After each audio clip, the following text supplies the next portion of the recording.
Capítulo 5 Universo mental. O universo é mental. Ele está dentro da mente do todo. O Kybalion todo é espírito. Mas que é espírito? Esta pergunta não pode ser respondida, porque a sua definição seria praticamente a do todo, que não pode ser explicado nem definido. Espírito é um simples nome que os homens dão às suas mais elevadas concepções da infinitamente vivente. Esta palavra significa a essência real, significa mente vivente, tão superior à vida e à mente tais como as conhecemos, quanto estas últimas são superiores à energia mecânica e à matéria. O espírito é superior ao nosso entendimento, e só empregamos este termo para podermos falar do todo. No juízo dos pensadores e inteligentes estamos justificados falando do espírito como infinitamente vivente, e reconhecendo que não podemos compreender-a, quer raciocinando sobre ela, quer estudando a matéria na sua totalidade. Façamos agora uma consideração sobre a natureza do universo, quer no seu todo, quer nas suas partes. Que é o universo? Dissemos que nada fora do todo. Então o universo é o todo. Não, não é, porque o universo parece ser formado de muitos, e está constantemente mudando, ou, por outras palavras, ele não pode ser comparado com as ideias que estabelecemos a respeito do todo. Então, se o universo não é o todo, ele é o nada, tal é a conclusão inevitável da mente à primeira ideia. Mas esta não satisfaz a questão, porque sentimos a existência do universo. Ora, se o universo não é o todo, nem o nada, que será então? Examinemos a questão. Se verdadeiramente o universo existe, ou parece existir, ele procederá diretamente do todo, poderá ser uma criação do todo. Mas como poderá alguma coisa sair do nada, de que o todo a teria criado? Vários filósofos responderam a esta pergunta, dizendo que todo criou o universo de si mesmo, isto é, da existência e substância do todo. Mas isto não pode ser, porque o todo não pode ser dividido ou diminuído, como já vimos, e se isto fosse verdade, cada partícula do universo não poderia deixar de conhecer o seu ente o todo não perderia conhecimento próprio, nem se tornaria atualmente um átomo, uma força cega ou uma coisa de vida humilde.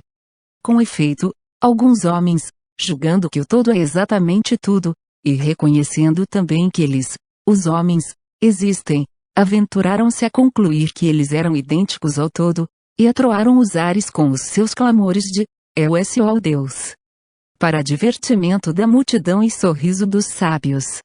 O clamor do corpúsculo que dissesse, "Eu sou homem", seria mais modesto em comparação. Mas, que é, pois, o universo, se não for o todo separando a si mesmo em fragmentos? Que outra coisa poderá ser? De que coisa poderá ser feito? Esta é a grande questão. Examinemo-la bem. Reconhecemos que o princípio de correspondência, vide a primeira lição, vem em nosso auxílio aqui. O velho axioma hermético, o que está em cima é como o que está embaixo, pode ser empregado com êxito neste ponto. Permite-nos fazer uma rápida hipótese sobre os planos elevados, examinando-os em nós mesmos. O princípio de correspondência aplica-se a este como a outros problemas. Vejamos, pois, no seu próprio plano de existência, como cria o homem. Primeiramente, ele pode criar, fazendo alguma coisa de materiais exteriores. Mas assim não pode ser, porque não há materiais exteriores ao todo, com os quais ele possa criar. Em segundo lugar, o homem procria ou reproduz a sua espécie pelo processo da geração, que é a própria multiplicação por meio da transformação de uma parte da sua substância na da sua prole. Mas, assim também não pode ser, porque o todo não pode transferir ou subtrair uma parte de si mesmo, assim como reproduzir ou multiplicar a si mesmo. No primeiro caso haveria uma revogação da lei, e no segundo, uma multiplicação ou adição do todo, ideias totalmente absurdas. Não há nenhum outro meio pelo qual o homem cria. Sim, ele cria mentalmente.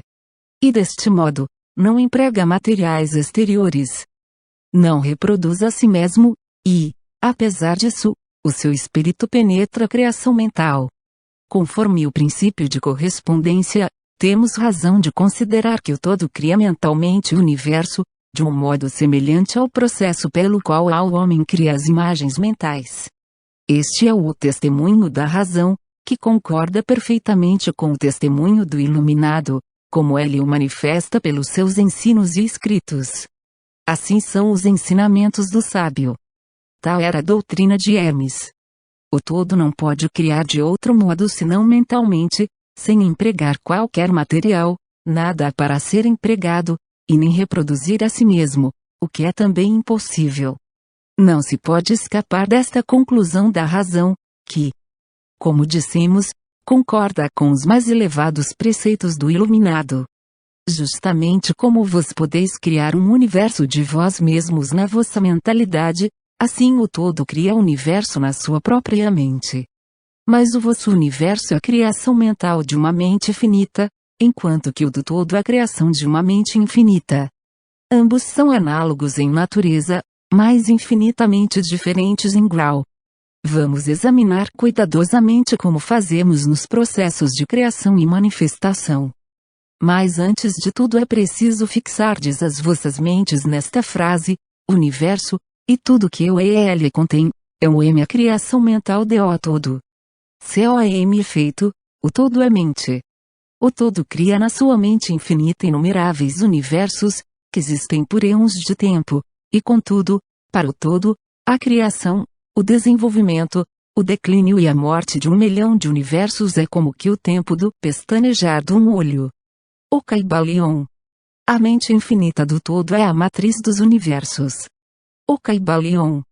O princípio de gênero, vide lição primeira e seguintes, é manifestado em todos os planos de vida, quer materiais, mentais ou espirituais. Mas, como já dissemos, gênero não significa sexo, o sexo é simplesmente uma manifestação material do gênero. Gênero significa relativa à geração ou criação. Em qualquer lugar, em qualquer plano, em que uma coisa é criada ou gerada, o princípio de gênero se manifesta. E isto é verdade mesmo na criação dos universos. Mas, não se deve concluir disto que ensinamos a ver um Deus ou Criador macho e fêmea. Esta ideia é um desvio dos antigos preceitos sobre este assunto. O verdadeiro ensinamento é que o todo em si mesmo está fora do gênero, assim como de qualquer outra lei, mesmo as do tempo e do espaço. Ele é a lei de que todas as leis procedem e não está sujeito a elas. Contudo, quando o todo se manifesta no plano de geração ou criação, os seus atos concordam com a lei e o princípio, porque se realizam num plano inferior de existência.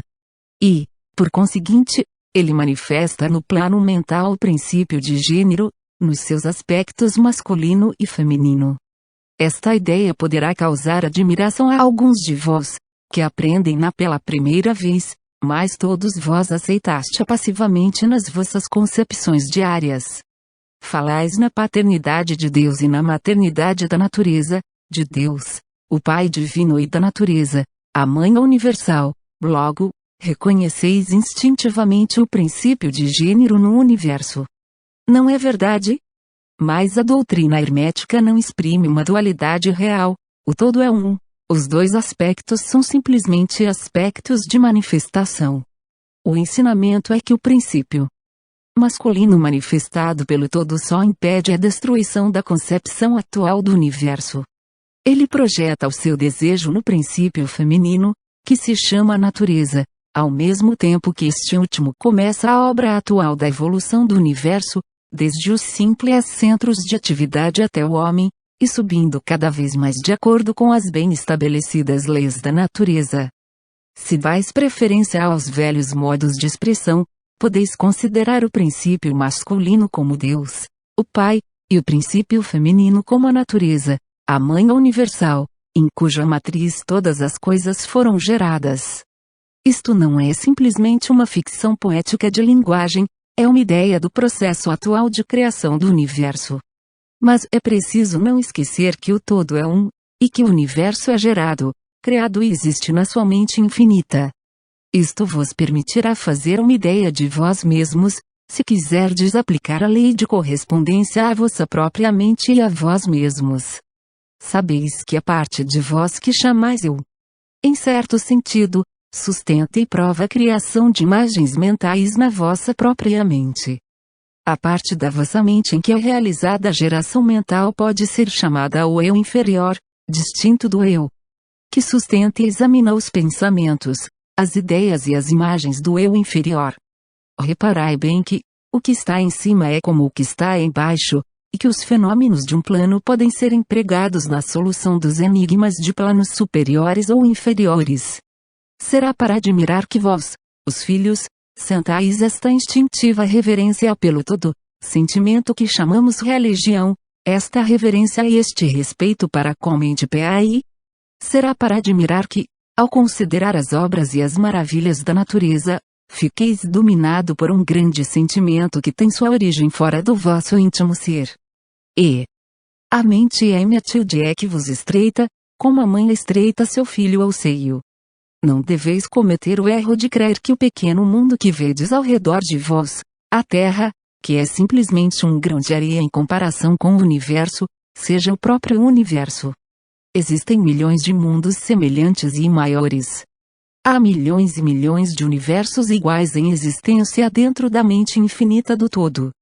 E mesmo no nosso pequeno sistema solar há regiões e planos de vida mais elevados que os nossos, e entes, em comparação aos quais nós, míseros mortais, somos como as viçosas formas viventes que habitam no fundo do oceano, comparadas ao homem. Há entes com poderes e atributos superiores aos que o homem sonhou ser possuído pelos deuses.